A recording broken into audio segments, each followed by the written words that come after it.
Fala galera, beleza? Aqui é o Jojo do Jojo's Hardware Club e hoje vamos falar sobre nossos queridos jogos de videogame. Tentar comprar um jogo hoje em dia é difícil, é tipo escolher entre comer ou se divertir. A diferença é que comer não vem com microtransação, não é? Hoje vamos falar sobre os preços absurdos da galera vendendo o jogo quebrado e ver se ainda vale a pena comprar alguma coisa no lançamento aqui no Brasil. Bora nessa? O reajuste de preço nos jogos não é pouco, está cada vez mais aparente. Temos jogos com lançamentos cada vez mais absurdos ainda por cima. E eu falo de preço porque preço é aquilo. A empresa cobra o que quer e isso vai dela. Mas a partir do momento que temos um aumento que é considerável ao nosso bolso e nos faz pensar se vale a pena gastar com um hobby que sempre esteve presente em nossas vidas, nos desanima e nos faz pensar bastante. E bom, por que os jogos estão tão caros? Simples, o preço de produção aumentou.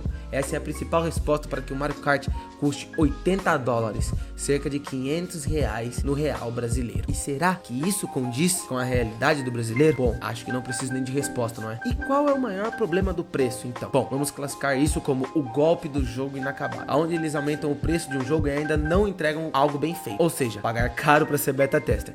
Vimos vários jogos como o Cyberpunk 2077 que foram retirados até das plataformas para ser melhor polido e entregue o jogo que é hoje. Um jogo com bastante conteúdo e agora aclamado pela galera. Stalker 2, o mesmo, diversos problemas com otimização, mas que agora é um bom jogo. Mas tirando esses jogos e o resto, podemos dizer a mesma coisa de Avowed? Sabemos que não. Avowed é um jogo que tem um bom sistema de combate, mas o enredo em si não agrada a galera. É um jogo que nem todas as pessoas curtem, por ser um jogo que não teve aquele carinho em seu desenvolvimento. E o carinho a gente sabe qual é.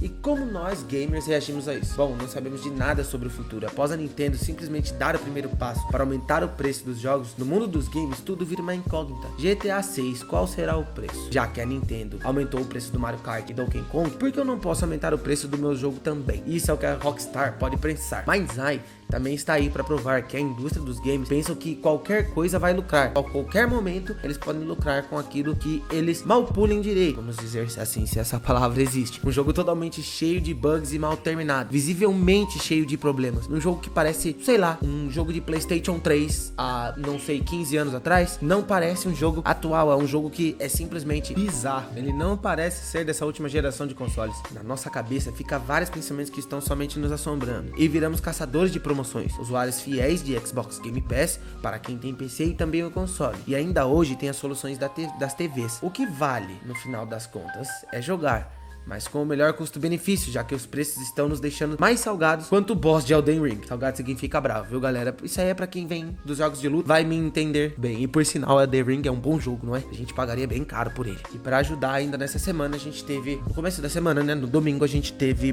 a PlayStation simplesmente aumentando o preço de todos os seus jogos na PlayStation Store. E isso nos deixa triste, porque um Death Stranding, que é um jogo muito bom, Death Stranding 2 on the Beach, que agora é exclusivo de PlayStation, sempre foi na real exclusivo de PlayStation, agora custa R$400 na plataforma. Alguns jogos chegaram a custar R$500, eu não vou me lembrar quais, e outros jogos subiram para 450, jogos antigos subiram para R$250.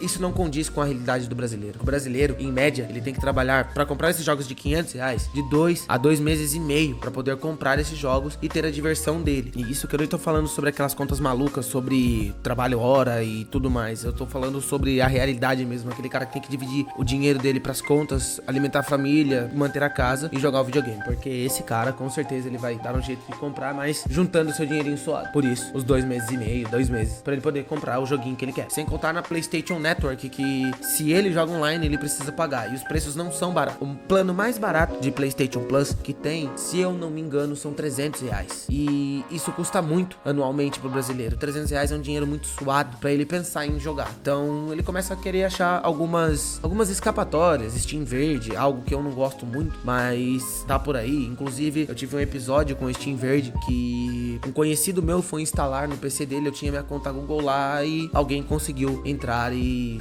fazer um fuá, um tremendo fuá na vida da gente. Então, o brasileiro ele fica sem opções. Ele começa a perceber que o hobby dele tá começando a ficar cada vez mais caro. Aquilo que ele gosta, aquilo que diverte ele, fica cada vez mais caro. E colocar isso na conta de um brasileiro médio é difícil, custa demais. R$300 custa muito, R$500 custa muito. E a gente vê esses jogos aumentando cada vez mais de preço. Tudo bem, a gente poderia pagar caro por um Death Stranding on the Beach 2 que simplesmente... On the Beach 2, olha, até falei baboseira aqui. Um Death Stranding on the Beach que simplesmente tá com nota altíssima no IMDb, juntamente com Clair Obscur. É um jogo que a gente também pagaria caro. Mas, infelizmente, a realidade do brasileiro não é essa. Ele paga caro, às vezes, por um jogo que é loteria. Ninguém aqui pagaria R$300 no Mind's Eye. E agora é um pouquinho de mim fora do roteiro, porque antes a gente tem que entrar num roteirinho e dizer o que a gente pensa. Mas os jogos hoje estão ficando inviáveis. Aí a pessoa pensa para um lado de ir pro PC. Algo que também vai ter aqui no canal, viu, gente? Vou trazer vídeos sobre PCs, sobre peças, sobre tudo. Mas você começa a pensar, você vai pro PC, o PC tá super caro hoje em dia. Montar um PC pra jogar em Quad HD, 60 FPS, tá mais de R$6.000.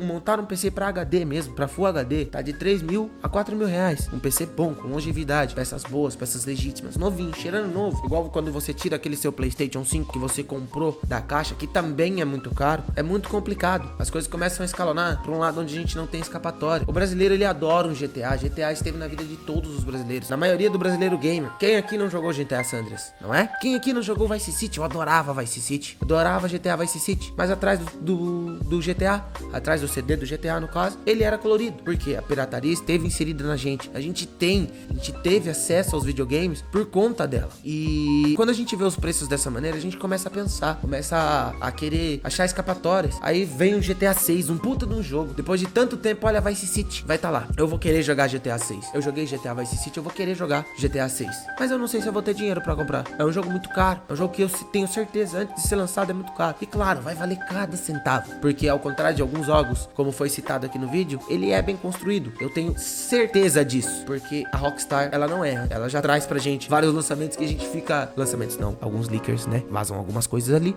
E a gente já fica entusiasmado já. Já fica daquele jeito. Nossa, meu Deus, eu corro, já vou pro Flow Games, ver o que tem de novo. Já fico de olho no Cross, nas reações do Cross, nas reações do Dave. E a gente fica daquele jeito que a gente vê aquela mesa conversando sobre GTA. E a gente fica maluco, cara. Porque é um jogo que teve em nossas veias. A gente cresceu jogando GTA. Se toca aquela musiquinha, né? Se toca aquela musiquinha do GTA San Andreas, a gente já fica como, não é? Então, isso me deixa um pouco triste. A gente não sabe pra onde correr. Mas, né, ainda queremos jogar. Então, que o brasileiro ele consiga aí, mesmo parcelando, como a maioria das vezes parcela, mesmo correndo atrás, consiga jogar o seu joguinho. É só isso que a gente quer. Isso é uma parte, um pouquinho de desabafo meu, porque como quem segue esse canal, eu tenho certeza, eu também amo videogame. Eu cresci com videogame, o videogame me introduziu a tecnologia e graças ao videogame hoje eu quero uma carreira melhor. Bom, e como esse é um vídeo de questionamento, eu respondo dessa vez. Sim, ainda há esperanças. Estúdios indies estão aí pra provar que ainda a paixão pelos videogames não morreu, que ainda existe pra nós, como assim como nossos videogames antigos, nossos jogos antigos, que a gente sempre costumou jogar. Blue Price da Dogo Bomb é um game mais reclamado, rasgado de elogios pelos seus grandes puzzles, faz pensar sobre mistérios e desvendá-los, parecendo aquele Zelda Ocarina of Time que a gente jogava, olhando o que eram as falas em inglês e procurando no nosso dicionário, que a gente tinha em casa ali em inglês, pelo menos eu fazia muito isso. Procurar ali em inglês o que o boneco tava falando pra ver se a gente conseguia desvendar pra onde a gente teria que ir. Mas pra alguns é outro jogo, pra alguns é simplesmente uma experiência incrível. Jogar um jogo que eu não sei por quantas pessoas é feito, mas é um estúdio indie que fez um jogo muito bem feito e que dá gosto de jogar. Clair Obscur Expedition 33 ou Expedition 33, como você quiser chamar. Traz um grande nome pro game do ano. Que enredo, que história, que gameplay. Um jogo que eu simplesmente tenho muita vontade de jogar. Eu não tenho placa de vídeo, então logo vou assinar o Game Pass Ultimate. Assim eu consigo jogar ele aqui pela nuvem do meu PCzinho. Olha que beleza. Uma grande opção pro brasileiro. Feito por ex-Ubisoft, desenvolvido por 33 pessoas com grandes ideias. Vontade de fazer videogame do jeito que tem que ser feito, com carinho, paixão, pensado de maneira que os games passem o que eles são de verdade. Emoção pro player. A gente teve muito isso na nossa infância. Tanto com Crash Bandicoot, tanto com Midnight Club, tanto com God of War, que ainda está entre a gente. Mas a gente vê a vontade nesses estúdios. A gente vê que existe aquele negócio de fazer o videogame do jeito que ele tem que ser feito. Pra gente, de player pra player, de quem realmente joga videogame pra quem joga videogame. Não de alguém que só queira lucrar e acaba quebrando com a nossa diversão, com aquilo que sempre esteve enraizado na gente, não é? E sem mencionar o próprio Death Stranding, que acabou aumentando o preço, mas é um grande jogo. Infelizmente, PlayStation está cada vez mais inviável pro brasileiro, essa é a realidade. Está cara, mas quem joga fala bem do jogo. E eu não tenho medo nenhum de ir ver o jogo sendo jogado por outras pessoas, porque é assim mesmo que dá mais vontade de jogar ainda. E você, tá comprando o jogo no lançamento ou virou caçador de promoção? Comenta aqui, deixa o like e compartilha com aquele amigo que ainda compra na pré-venda achando que tá fazendo investimento, viu? Porque hoje no Brasil não é assim não. Eu vou ficando por aqui. Meu nome é Jojo, do Jojo's Hardware Club, e esse é o clube de quem ama videogames e hardware. Valeu!